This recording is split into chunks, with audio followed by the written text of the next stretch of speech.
तन पर जा फिदा करना, प्रभु हमको सिखा देना। दया कर दान भक्ति का हमें परमात्मा देना।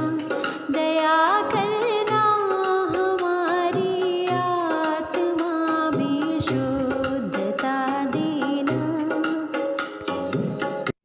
सुप्रभात। प्रस्तुत है आज का सुविचार। यदि आप 100 लोगों की मदद नहीं कर सकते तो केवल एक की ही मदद करें।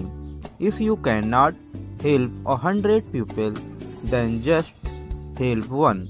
जिस प्रकार एक एक बूंद से घड़ा भर जाता है, ठीक उसी प्रकार यदि हम एक एक व्यक्ति की मदद करेंगे तो निश्चित ही हम अधिक से अधिक लोगों की भी मदद कर पाएंगे। धन्यवाद।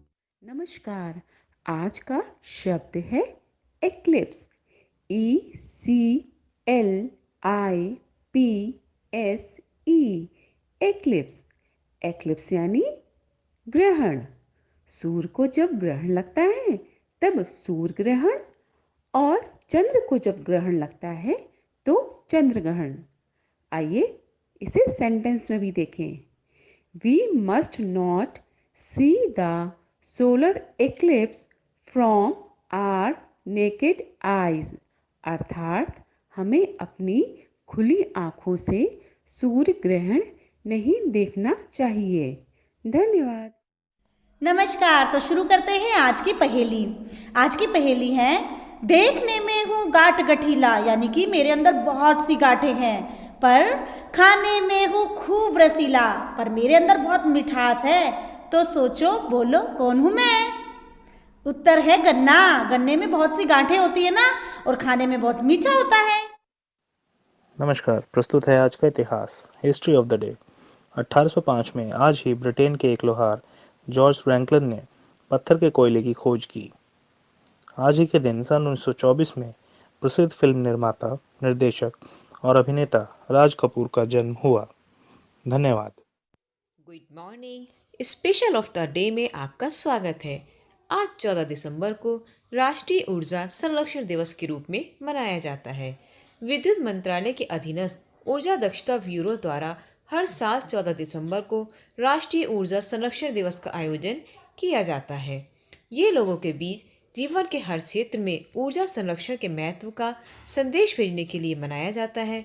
ऊर्जा संरक्षण की प्रक्रिया को बढ़ावा देने के लिए पूरे देश में बहुत से कार्यक्रम जैसे विचार विमर्श, सम्मेलन, वाद विवाद आदि प्रतियोगिताओं का आयोजन किया जाता है।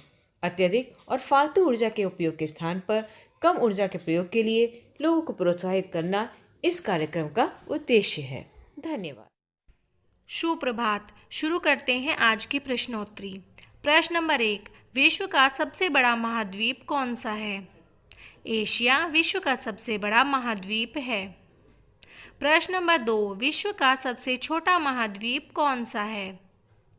ऑस्ट्रेलिया विश्व का सबसे छोटा महाद्वीप है। प्रश्न नंबर 3, विश्व का सबसे छोटा महासागर कौन सा है? आर्कटिक महासागर विश्व का सबसे छोटा महासागर है। प्रश्न नंबर 4, विश्व का सबसे बड़ा सागर कौन सा है? दक्षिण चीन सागर विश्व का सबसे बड़ा सागर है। प्रश्न नंबर 5, विश्व की सबसे बड़ी खाड़ी कौन सी है? हडसन खाड़ी विश्व की सबसे बड़ी खाड़ी है। धन्यवाद। नमस्कार।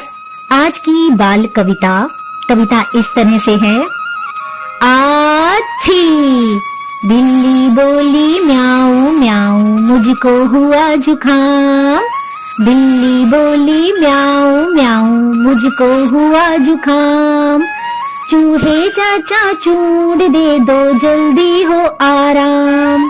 चूहे चाचा चूंड दे दो, जल्दी हो आराम।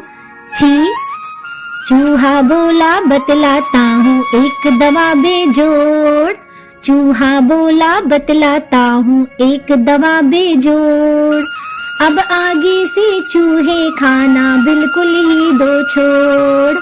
अब आगे से चूहे खाना बिल्कुल ही दो छोड़। नहीं नहीं नहीं नहीं, आछी। आज की कविता आपको बहुत अच्छी लगी होगी। धन्यवाद।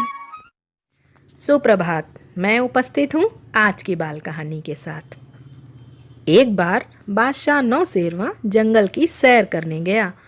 उसके साथ कुछ नौकर चाकर भी थे। घूमते घूमते वह शहर से काफ़ी दूर निकल आए। इस बीच बादशाह को भूख लगी। बादशाह ने सेवकों से कहा कि यहीं भोजन बनाने की व्यवस्था की जाए। खाना वहीं तैयार किया गया। बादशाह जब खाना खाने बैठा तो उसे सब्जी में नमक कम लगा। उसने अपने सेवकों से कहा कि जाओ और पास के गांव से नमक मांग कर लेकर आओ। देखो, जितना नमक लाना उसके बदले में उसका पैसा भी दे देना। नौकर ने यह सुना तो बड़े आदर से बोला, हुजूर, सरकार, नमक जैसी चीज़ के लिए कौन पैसा लेगा? आप उसकी फिक्र क्यों करते हैं? जो आपको नमक देगा उसके लिए कोई फ़र्क नहीं पड़ेगा। उल्टे उसको तो खुशी ही होगी कि वह अपने बादशाह की सेवा में अपना अमूल्य योगदान दे रहा है। तब बादशाह ने उसको समझाया, यह मत भूलो कि एक छोटी चीज़ों से ही बड़ी बड़ी चीज़ें बनती हैं। छोटी बुराई बड़ी बुराई के लिए रास्ता खोल देती है। अगर राजा किसी पेड़ से एक फल तोड़ता है तो राजा के सिपाही उसी पेड़ पर एक भी फल नहीं छोड़ेंगे। ऐसा भी हो सकता है कि ईंधन के लिए पेड़ को ही काट कर ले जाएं। छोटी बुराई बड़ी बुराई के लिए सदैव रास्ता खोल देती है। धन्यवाद। सुप्रभात, मैं प्रेम वर्मा। आज मोटिवेट योरसेल्फ का विषय है विकल्प नहीं आवश्यकता बने। ये मेरी ज़िंदगी की एक रियल लाइफ स्टोरी है। एक बार की बात है, मैं लखनऊ के पॉलीटेक्निक पर एक दोस्त का इंतज़ार कर रहा था।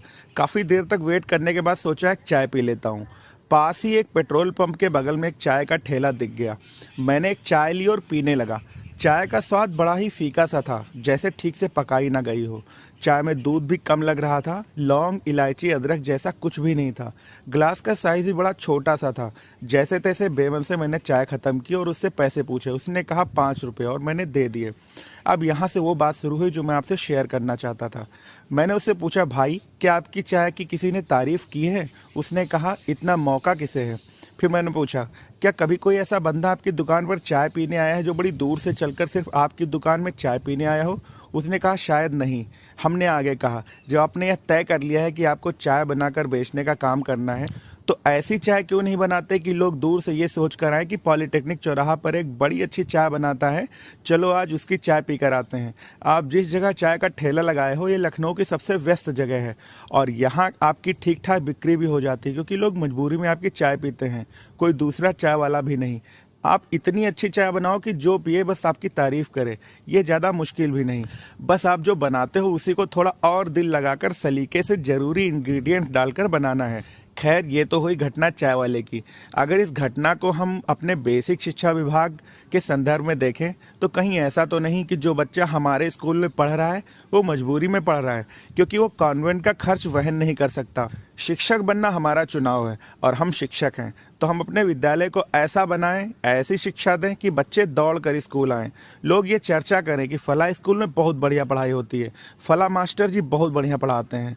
ये बहुत ज़्यादा मुश्किल भी नहीं, बस शिक्षण कार्य को अपडेट करना है, उसमें नवीनता लानी है, बहुत सलीके से कुछ एक्स्ट्रा एफर्ट और इंग्रेडिएंट्स लगाने हैं। फिर हमारे सरकारी विद्यालय में भी बच्चे मजबूरी में नहीं, स्वेच्छा से दौड़ कर पढ़ने आएंगे। ऐसे बहुत से शिक्षक और विद्यालय पहले से बेहतर कार्य कर रहे हैं जो हमारे प्रेरणा स्रोत हैं। धन्यवाद। सभी साथियों को संजीव शर्मा का नमस्कार। आप देख रहे हैं प्रेरणा सूची आधारित लर्निंग आउटकम से जुड़ा हुआ कार्यक्रम, जिसमें प्रतिदिन हम एक लर्निंग आउटकम से जुड़ी हुई किसी एक गतिविधि पर चर्चा करते हैं। आज हम कक्षा 4 के हिंदी के एलो कोड H414 के बारे में बात करने वाले हैं जो बच्चों के लेखन से जुड़ा हुआ है। आइए देखते हैं इस लर्निंग आउटकम को प्राप्त करने के लिए हम किस प्रकार की गतिविधियां करा सकते हैं। इस लर्निंग आउटकम को प्राप्त करने के लिए जो महत्वपूर्ण गतिविधि है वो आप एक शिक्षण तकनीक है जोड़ी में कार्य, इसको अपना सकते हैं। छात्रों को जोड़ी में कार्य करने का अवसर दें और उन्हें निर्देशित करें कि सबसे पहले वे अपने जोड़ीदार यानी कि अपने सबसे अच्छे दोस्त के साथ बैठ जाएं और इस तरह से छात्रों की जोड़ी बना दें और छात्रों को निर्देशित करें कि अभी जो पाठ पढ़ाया गया था उस पाठ को लेकर एक दूसरे से प्रश्न पूछें। ये प्रश्न इस प्रकार से पूछें कि जब एक साथी प्रश्न पूछ रहा होगा तो दूसरा उसका उत्तर देगा और दूसरा पूछेगा तो पहला उसका उत्तर देगा। जो भी प्रश्न और उनके उत्तर हैं उन्हें अपनी कॉपी पर नोट करते रहें। जब प्रश्नोत्तर की प्रक्रिया पूर्ण हो चुकी हो तो सभी जोड़ियां यहाँ आकर अपना काम दिखाएं, उन्होंने कौन से प्रश्न किए, कौन से उत्तर दिए, और उन्हें देखने के बाद यहाँ एक एक करके अपनी प्रस्तुतियाँ देंगे। आप देखेंगे कि जब छात्र अपनी प्रस्तुतियाँ दे रहे हैं तो उनमें से कुछ प्रश्न बहुत ही वाजिब और बहुत सही प्रश्न होंगे। ऐसे प्रश्नों को छात्रों के मध्य स्पष्ट करें, उनके उत्तर को भी स्पष्ट करें। आप देखेंगे कि छात्रों की अब समझ बनती जा रही है और कुछ प्रश्नों के उत्तर तो इतने सटीक होंगे कि आप ये नहीं सोच सकते कि किसी छात्र द्वारा यह प्रश्न तैयार किया गया है। तो इस प्रकार से धीरे धीरे इसकी समझ विकसित करें।